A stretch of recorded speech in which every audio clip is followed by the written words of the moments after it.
conversation between Alan and Gianna, the office counsellor of a company. First, you have some time to read questions 1 to 6.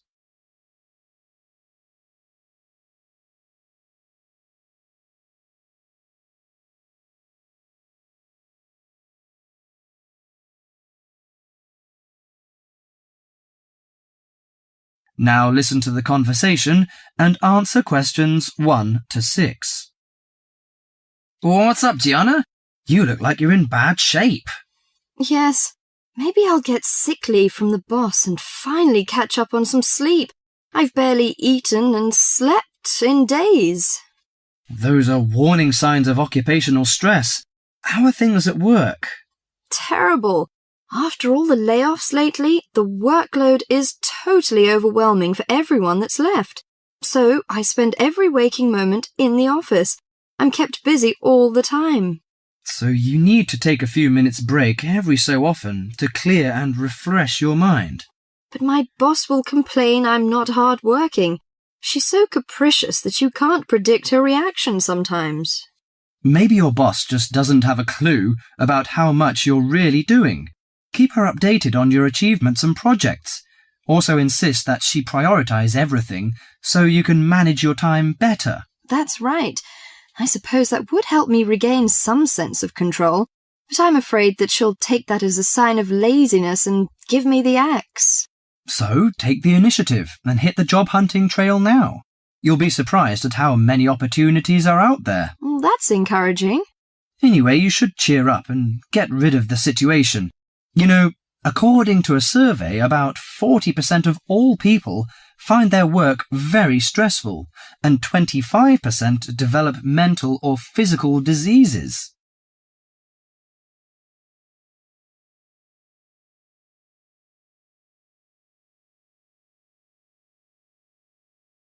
Before you hear the rest of the conversation, you have some time to look at questions 7 to 10.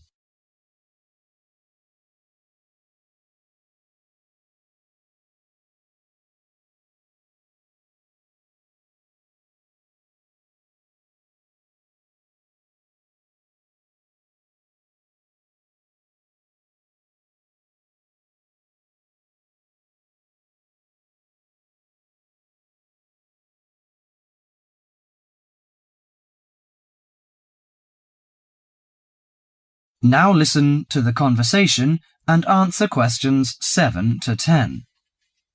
So serious? I didn't know that. How do the problems start? You know, they start when conflicts at work induces stress. Your body reacts by flooding the bloodstream with hormones that tense up your muscles and increase your blood pressure.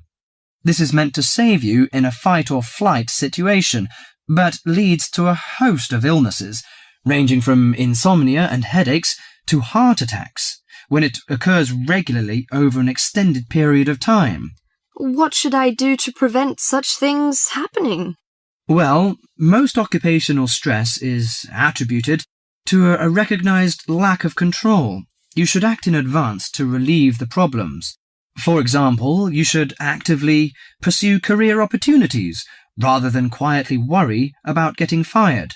Of course, you can't control everything, so you need to help your mind and body cope.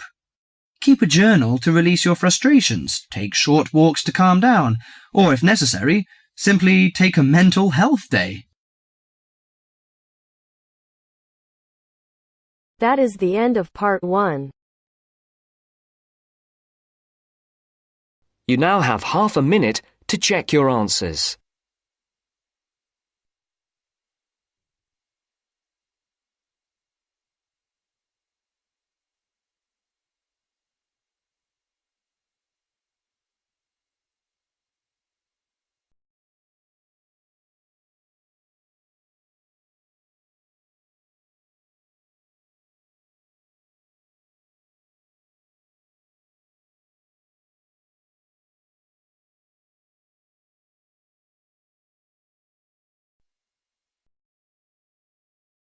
Now turns to part 2. Part 2. You are going to listen to 2 students talking about a presentation on time management. First, you have some time to look at questions 11 to 15.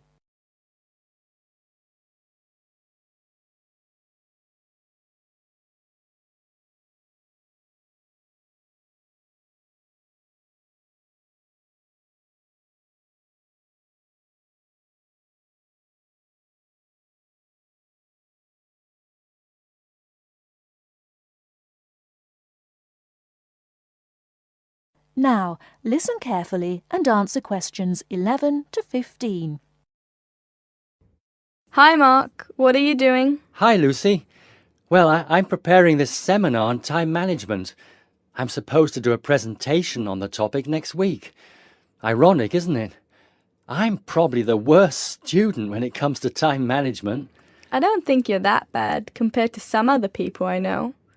Do you need some help with it? Yeah, I just don't know where to start, to be honest. When are you doing the presentation? I'm supposed to hand in the draft on Wednesday at 11 a.m. The presentation is scheduled for 10 a.m. this Friday. That's not too bad. This gives you the whole weekend to prepare. Let's brainstorm some ideas, shall we? Do you want to get a pen and paper to jot down some thoughts? I think you should start with a broad general statement. For example, I read somewhere that organizing time is a skill like learning to drive or tying your shoelaces. Then you could move on to discussing the common problems people have with managing time. That's not a bad idea. One of the common problems is putting things off. Yeah, you could also mention some common signs of this symptom, such as last-minute holiday shopping, putting off visits to the doctors or the dentist. Another problem is relying too much on your memory and not writing things down. Do you mean not keeping a diary or a planner to plan the tasks? That's right. For example, writing down what I need to do in a diary or planner helps me remember what I need to do and makes me more focused on the tasks for the day. Good idea. Before you hear the rest of the talk, you have some time to look at questions 16 to 20.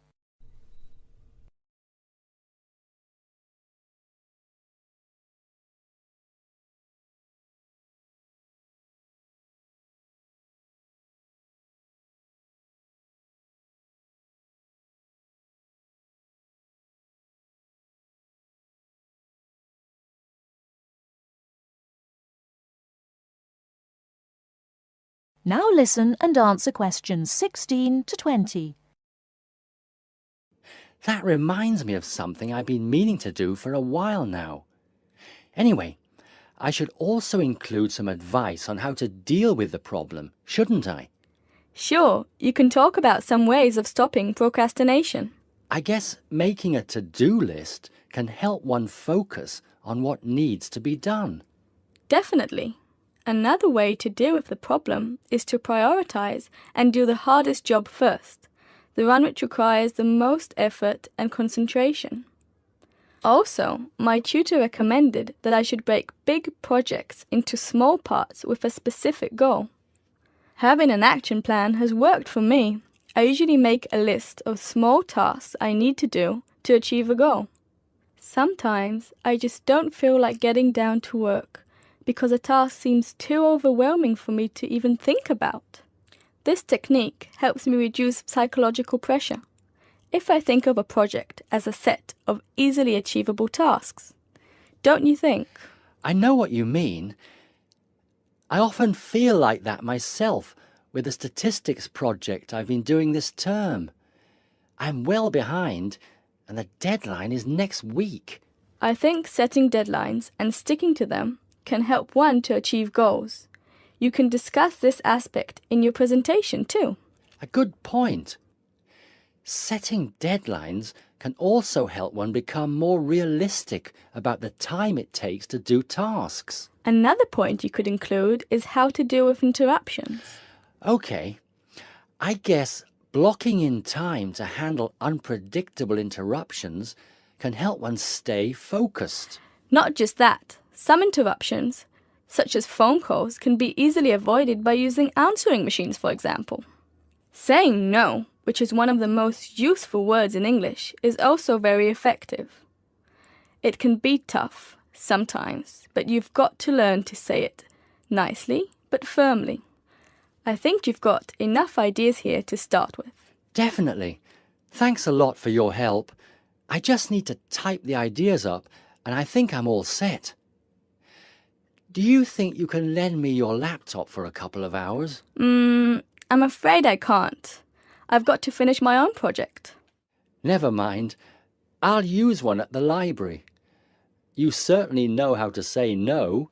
Learned it the hard way. Got to go now. Good luck with the presentation. Cheers. See you later.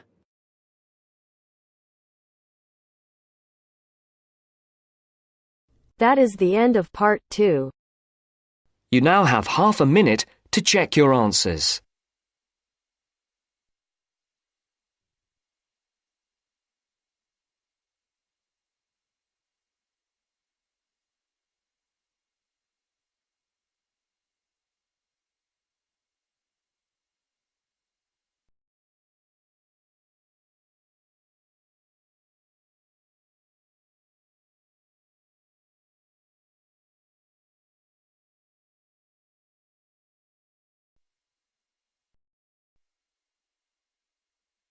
Now turns to part 3. Part 3. You are going to hear a tape recording of instructions and advice, which a woman called Martha has left for her friend John, who is coming to stay at her house and take care of it while she is away. First, you have some time to look at questions 21 to 24.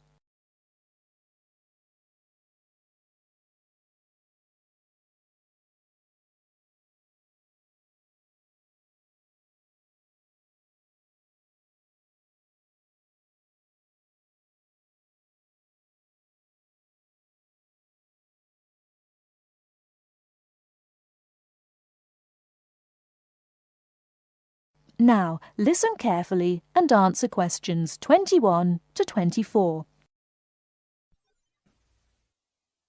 Hello, John. Welcome to the house. I'm really pleased that you can be here to look after my house while I'm away. Here are some things you need to know about the house. Important stuff like when the garbage is collected. In fact, let's start with the garbage, which is collected on Friday. Just write garbage on the calendar on the days they take it away. Put it out on Friday every week. That'll be Friday 22nd, Friday 29th and Friday 5th. It's a really good service. The trucks are quiet and the service is efficient. The bin will be put back outside the house empty. It's a good idea to put it away quickly. This street can be quite windy. I once watched my next-door neighbour chase her bin the whole length of the street. Every time she nearly caught up with it, it got away again. The waste paper will be collected this Tuesday.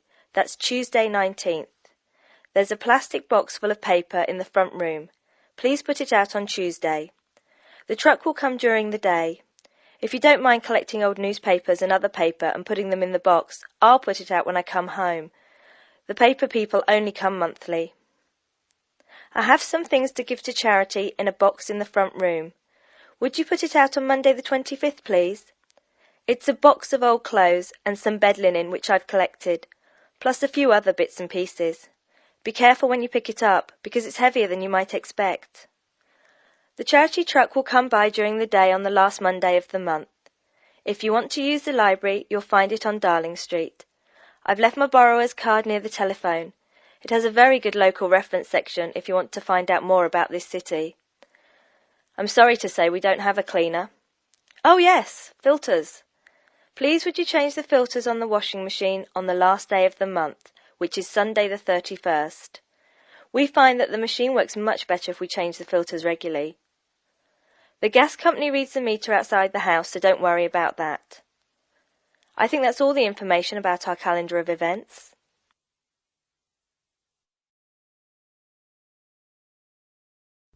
Before you hear the rest of the talk, you have some time to look at questions 25 to 30.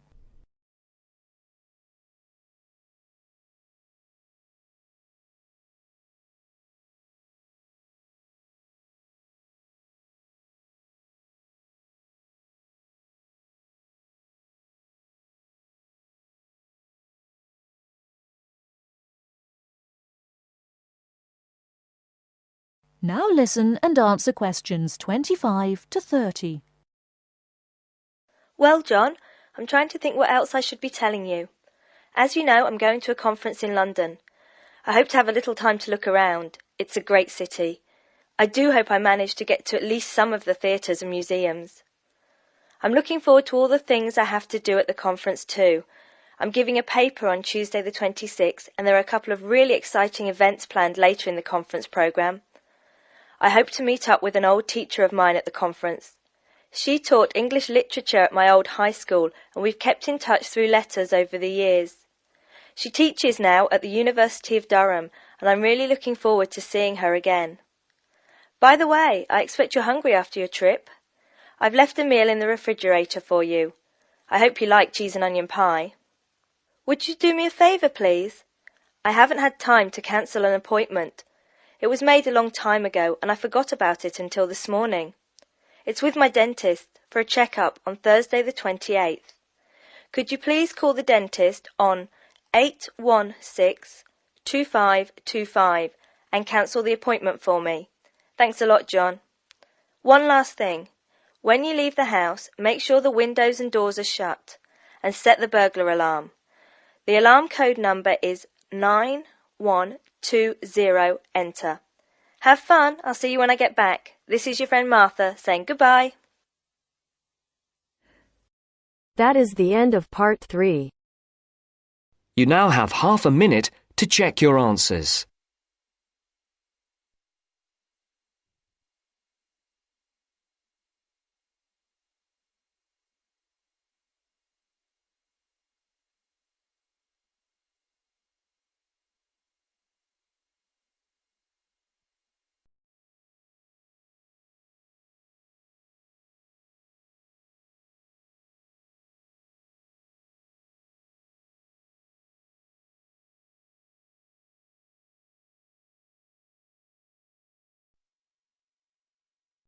Now turns to part 4. Part 4. You will hear a lecturer talking about the process of fossilization.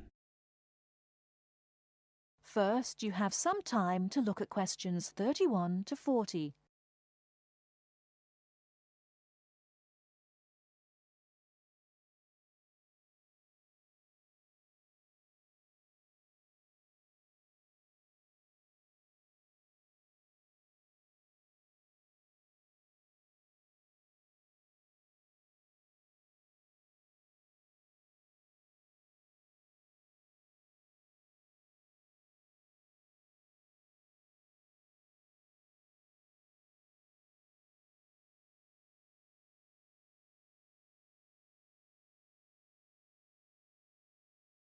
Now listen carefully and answer questions 31 to 40.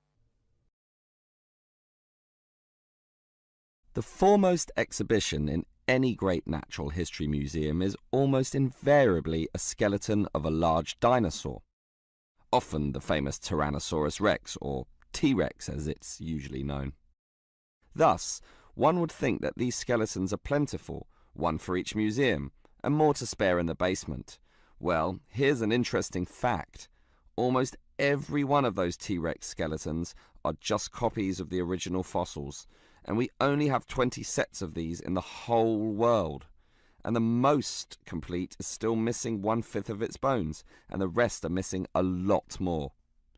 And given that these dinosaurs once numbered in the thousands and existed on this earth for perhaps 3 million years, you can realize an obvious fact. Fossilization is actually an extremely rare occurrence.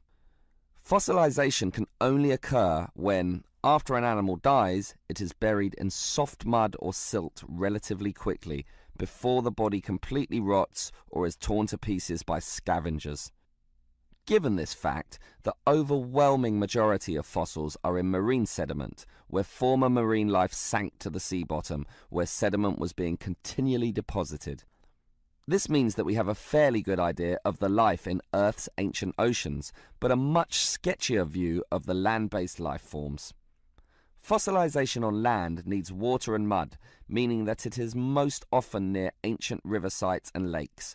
but it is still so rare that there are in fact large stretches of geological time about which we don't quite know what was happening at all. So, given that fossilization is so rare, the natural question is, what can increase its odds? Well, fossilization mostly occurs with organisms which meet three basic criteria. 1. They must have hard body parts, for example, shells, plates, bones and teeth. Unfortunately, the soft parts just rot away far too quickly to be fossilized. And I say unfortunately because it is often the soft fleshy features that most interest us. An elephant's trunk, for example, would not fossilize, and from the skeleton alone, we would never know the trunk was there. The second criterion for more likely fossilization is that the organism in question must have existed in considerable numbers and be spread over a wide geographical range. This simply increases the statistical probability that one of them will one day be fossilized and hopefully found. Finally, and by the same logic, the species needs to have existed on the Earth for a long time, and the longer, the better. So, these are the three main criteria, but there are others. Being a large size, for example, helps us to notice and discover them as fossils more easily, and being a marine organism, as mentioned, helps also. Trilobites, a strange sort of ancient crab, are a perfect example. Their body structure was one of hard plates. They existed over virtually the whole world of their time and over a huge span of geological history, over 250 million years in fact, one of the longest ranges of any creature ever. Added to this, some species could grow to relatively large sizes, and they lived in the sea. Perfect. These creatures meet all the criteria, and as a result, museums all over the world are spilling over with trilobite fossils of all shapes and sizes. As far as fossils go, they are common. So, let's think about T-Rex once again. It too basically meets all the criteria that we mentioned. It has hard parts, being the bones, had some dispersion, and had been around for a long time, although it cannot compare to trilobites in this respect. However, it does have one important advantage over trilobites. It is large, very large, which means we can discover it far more easily than many other fossils. And here's another advantage. Dinosaur hunters are a dedicated and fanatical breed, continually at work in all the likely sites of the world. Basically, us human beings are fascinated by these creatures, so much that we are always searching for them, probably more than any other types of fossil, meaning that more T-Rexes will inevitably spring up in the future, and one is certainly glad for this. If you enjoy this content, please like and subscribe. After subscribing, please leave a comment below saying subscribed, and we will respond as soon as possible. By subscribing, you're supporting our mission to help others achieve their IELTS goals. Thank you so much for your support.